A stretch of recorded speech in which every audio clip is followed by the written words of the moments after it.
오늘 우리에게 주신 하나님의 말씀은 누가복음 1장 26절에서 38절 말씀입니다.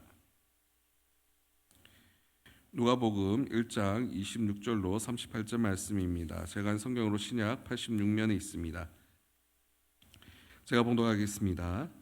여섯째 달에 천사 가브리엘이 하나님의 보내심을 받아 갈릴리 나사렛이란 동네에 가서 다윗의 자손 요셉이라 하는 사람과 약혼한 처녀에게 이르니 그 처녀의 이름은 마리아라. 그에게 들어가 이르되 은혜를 받은 자여 평안할지어다. 주께서 너와 함께 하시도다 하니 처녀가 이 말을 듣고 놀라 이런 인사가 어찌함인가 생각하매 천사가 이르되 마리아여 무서워하지 말라. 내가 하나님께 은혜를 입었느니라.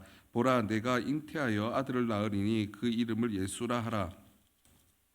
그가 큰 자가 되고 지극히 높은 이의 아들이라 일컬어질 것이요 주 하나님께서 그 조상 다윗의 왕위를 그에게 주시리니 영원히 야곱의 집을 왕으로 다스리실 것이며 그 나라가 무궁하리라. 마리아가 천사에게 말하되 나는 남자를 알지 못하니 어찌 이 일이 있으리까. 천사가 대답하여 이르되 성령이 내게 임하시고 지극히 높으신 이의 능력이 너를 덮으시리니 이러므로 나실 바 거룩한 이는 하나님의 아들이라 일컬어지리라. 보라 내 친족 엘리사벳도 늙어서 아들을 배었으니라. 본래 임신하지 못한다고 알려진 이가 이미 6달이 되었나니 대저 하나님의 모든 말씀은 능하지 못하심이 없느니라. 마리아가 이르되 주의 여종이오니 말씀대로 내게 이루어지리이다 하매 천사가 떠나가니라. 아멘. 할렐루야. 주 일부 예배 오신 모든 성도님들 주님의 이름으로 축복하고 환영합니다. 오늘 말씀 가운데 오늘 말씀의 시작은 엘리사벳이 임신한 6달 이후에 시작된다고 말씀을 시작하고 있습니다. 왜 엘리사벳 사건을 언급하며 이 6개월이라는 시간을 이야기를 하고 있을까요? 바로 이 사건이 서로 다른 사건이 아니라는 것입니다. 엘리사벳이 임신하게 된 것은 이것은 무엇을 위한 일이었습니까? 바로 하나님의 구원이 그 땅 가운데 이루어질 것을 주님께서는 예비하시고 요셉을 그들에게 허락하여 주셨습니다. 그 사건과 이어서 오늘 말씀 바로 우리가 잘 알고 있는 예수 그리스도의 수태고지의 사건으로 이어지고 있는 것입니다. 이를 통하여서 이야기를 할 때에 먼저 그 천사 가브리엘이 등장한다 말하고 있습니다. 가브리엘은 성경을 통해서 어떠한 역할을 하고 있습니까? 나타나서 바로 예수 그리스도께서 오실 것을 예비하는 역할을 하고 있습니다. 또 누구에게 임하게 되었습니까? 우리가 잘 알고 있는 요셉의 출신을 이야기하며 유다 지파의 요셉의 아내가 될 마리아에게 나타났다라고 말하고 있습니다. 그의 출신을 이야기하고 있는 이유는 무엇입니까? 바로 그 유다 지파를 통해서 하나님의 왕이 메시아가 나타나실 것이기 때문입니다. 그렇기 때문에 이 사건은 합당하다는 것을 하나님께서는 이 말씀들을 통해서 우리에게 말씀하고 계십니다. 또한 이 마리아의 상태에 대해서 이야기를 하고 있습니다. 그녀는 어떠한 사람입니까? 바로 처녀이며 약혼한 자라고 기록되어 있습니다. 이를 통해서 우리가 말씀을 조금 더 세밀하게 보기 위해서는 그 당시에 유대 지방의 결혼 풍습에 대해서 우리가 알아볼 필요가 있습니다. 유대 지방에서 일어나는 결혼 풍습에는 먼저 남녀가 모여서 그 결혼을 약조하는 시간을 가집니다. 남편이 될 신랑은 그 아내가 될 집안에 집 창금과 선물을 주어 그 약조를 미리 얻어냅니다. 그리고 1, 2년이라는 시간의 유예 기간을 둡니다.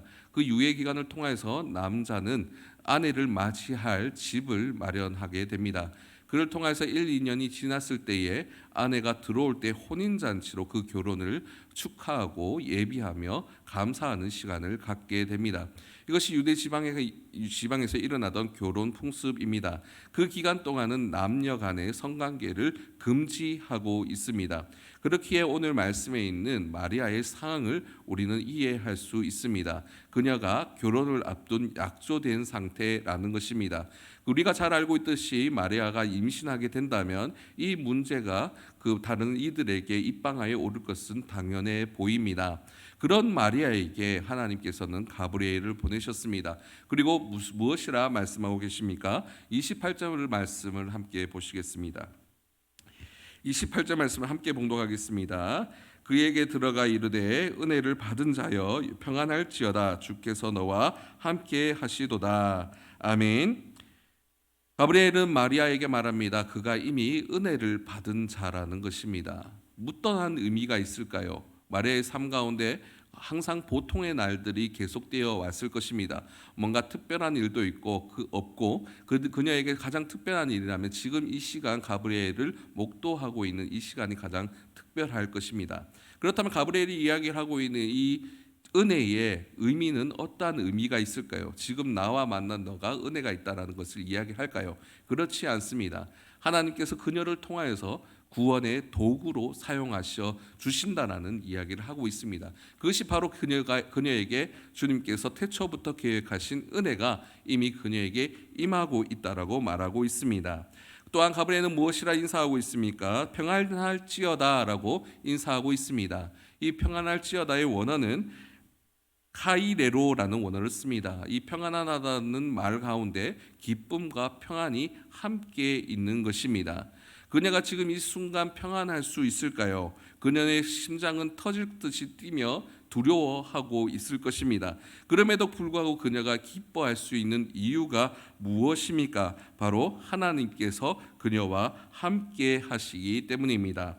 오늘 말씀 말미에 주께서 너와 함께 하시도다라는 고백이 쓰여진 구약의 말씀이 있습니다.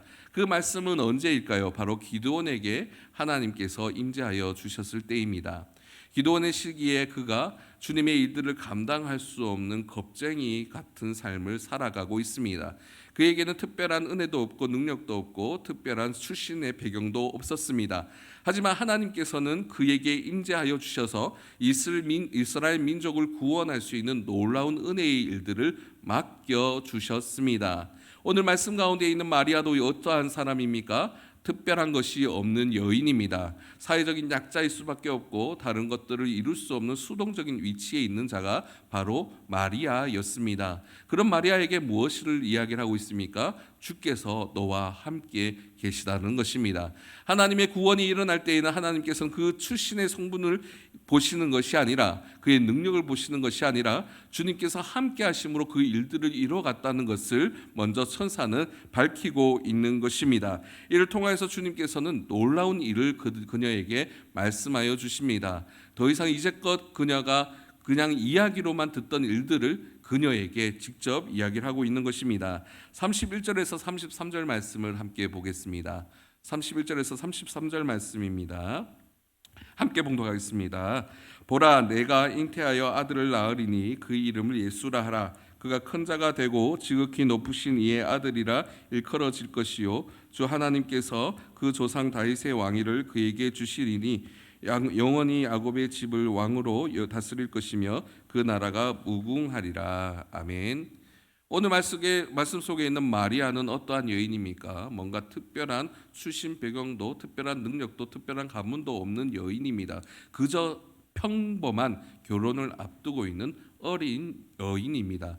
그 여인에게 무엇을 이야기를 하고 있습니까? 바로 메시아에 대한 이야기를 하고 있습니다. 그녀를 통하여서 이 땅을 바꿔놓을 하나님의 지도자, 하나님의 아들이 태어날 것임을 말씀하고 계십니다. 오늘 말씀을 들었을 때 마리아의 마음은 어떠하였을까요? 마리아가 어렸을 때부터 듣던 말입니다. 특히나 유대 민족에게는 특별히 메시아 사상이 강조되던 시기였습니다. 왜 그럴까요? 그만큼 그들이 힘들고 어려운 고비를 지나가고 있었기 때문입니다. 그때에 들은 예수 그리스도의 말씀, 그녀가 어렸을 때부터 많은 이들로 통하여서 소망해오던 그 메시아가 자신을 통하여서 나타난다는 것입니다. 어떤 것도 할 수 없고 능력도 없고 은혜도 없는 그녀에게 하나님의 놀라운 사역이 이루어질 것이라 말씀하고 있습니다.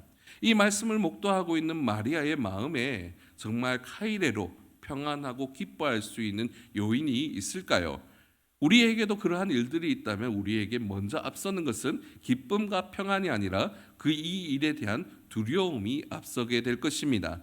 마리아는 우리의 예상대로 그녀의 부족함을 스스로 고백하고 있습니다. 34절 말씀을 함께 보겠습니다. 34절 말씀 함께 봉독하겠습니다. 마리아가 천사에게 말하되 나는 남자를 알지 못하니 어찌 일이 있으리까. 아멘.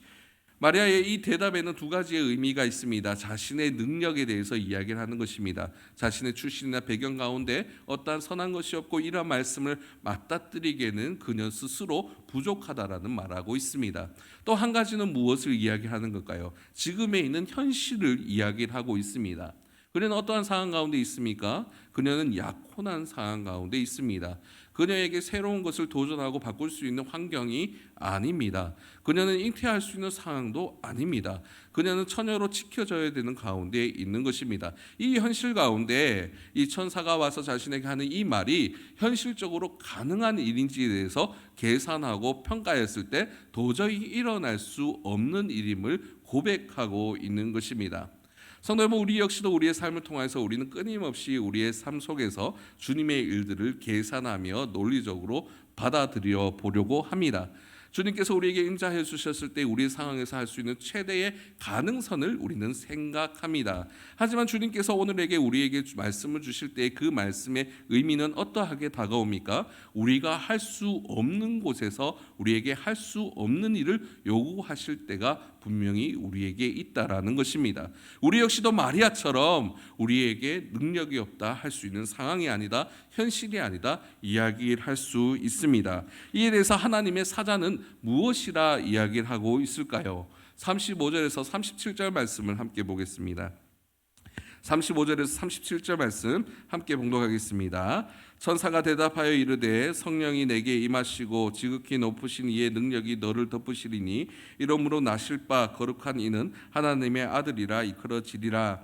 보라, 네 친족 엘리사벳도 늙어서 아들을 배었느니라. 본래 임신하지 못한다고 알려지니가 이미 6달이 되었나니 대저 하나님의 모든 말씀은 능하지 못하심이 없느니라.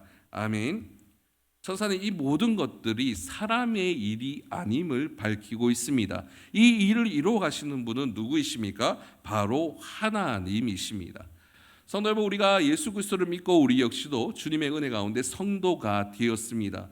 성도가 되어간 우리의 삶 가운데 우리의 삶을 이끌어 주신 분, 우리의 삶을 붙들어 주시는 분, 또 우리의 삶을 해결하시는 분은 누구이실까요? 바로 하나님이십니다. 하지만 끊임없이 우리가 오해하는 부분이 무엇입니까? 우리가 이뤄내는 일에 하나님의 도우심이 있다고 우리는 끊임없이 착각하며 오해하고 있습니다. 하지만 하나님께서는 하나님의 일들을 이뤄가실 때에 하나님의 능력을 부어주십니다.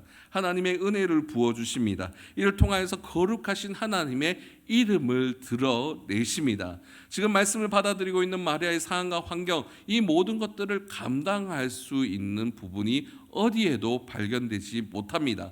그럼에도 불구하고 하나님의 구원의 사역이 이 작은 처녀 마리아로부터 시작되는 것은 바로 이를 통해서 하나님께서 함께하고 계시기 때문입니다. 오늘 말씀 가운데 마리아에게 하나님께서는 이 사자를 통하여서 가장 대표적이고 받아들일 수 있는 예 한 가지를 주십니다. 그것은 무엇일까요? 자신의 친척 엘리사벳을 통해서 이루신 일들입니다.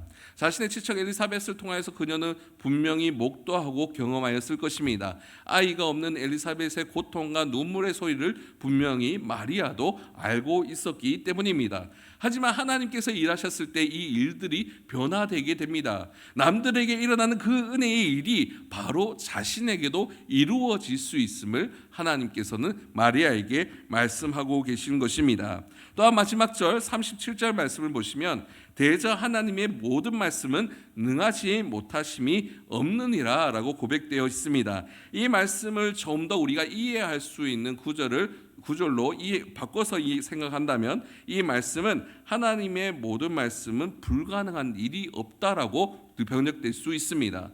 하나님께서 이뤄가시는 일들 우리가 평가하고 우리가 받아들일 때에 주님께서 이루시는 일들은 불가능한 일이 없다라는 것입니다. 우리는 끊임없이 우리의 삶 가운데 기준을 가지고 살아갑니다. 우리의 할 수 있는 일과 할 수 없는 일 가운데 주님 앞에 나가 할 수 있는 일에 대해서 주님께 고백해 나갑니다. 하지만 하나님께서 진정으로 우리에게 원하시는 것은 무엇일까요? 하나님을 하나님으로 인정하는 것입니다. 그 하나님을 하나님으로 인정하는 것은 무엇을 의미할까요? 하나님께서는 불가능한 일이 없으신 분이라는 것을 인정하는 것입니다. 오늘 말씀을 통하여서 마리아는 하나님의 은혜를 입게 됩니다. 이 하나님의 은혜는 어떠한 은혜입니까? 마리아가 판단하여 받아들일 수 있는 은혜입니까? 마리아가 선택하여 취사 선택에서 받아들일 수 있는 자신에게 좋은 것들입니까? 그렇지 않습니다. 하나님의 선하심이 있는 하나님의 주권의 은혜가 마리아에게 임하였습니다. 마리아가 온전히 주의 말씀 가운데 순종하며 나아갈 때 이 놀라운 일들이 이루어질 것임을 말씀하고 있습니다. 성도 여러분, 오늘 말씀을 통해서 우리의 삶을 우리가 한번 돌아보셨으면 좋겠습니다. 주님께서는 우리의 일들을 우리에게 임하실 때에 어떠한 은혜로 우리에게 주셨습니까? 현재의 우리의 삶에서 과거를 돌아보았을 때 주님께서는 우리가 감당할 수 없는 놀라운 일들을 아무렇지 않게 지금까지 길을 내오시며 우리에게 도우셨던 하나님이십니다. 하지만 우리가 주님 앞에 나아가는 그 자리에 하나님이 계십니까? 하나님의 은혜가 있습니까? 하나님의 주권이 있습니까? 불가능한 일도 가능케 하시는 하나님의 광대하심이 있습니까?